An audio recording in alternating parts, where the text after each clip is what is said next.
Okay, just want to do a video on your standard plastic. This is a 9x400. I believe it's 9x400. I'm almost positive. But this is the standard plastic that we use. What does it mean by 9x400? It goes 9 foot wide by 400 feet long.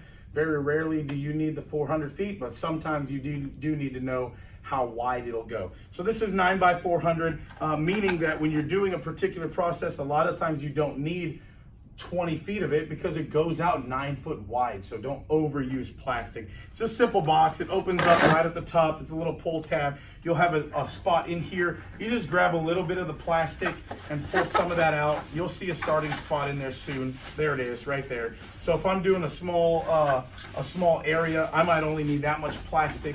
I always prefer to have my razor knife with me. That's what I cut the plastic with. I know a lot of guys tear it. There's no real reason to tear your plastic. Just make sure that you have your knife on you. It should be in your plastic's gonna be in your work area and your knife should be there in your work setup area. I just take it, and you don't need a lot of pressure. You just carry it right across that and then just pull up on it. It's super simple. You get a little piece like this. This is like the size that I would do a roller sleeve in, which is the next video we're gonna do.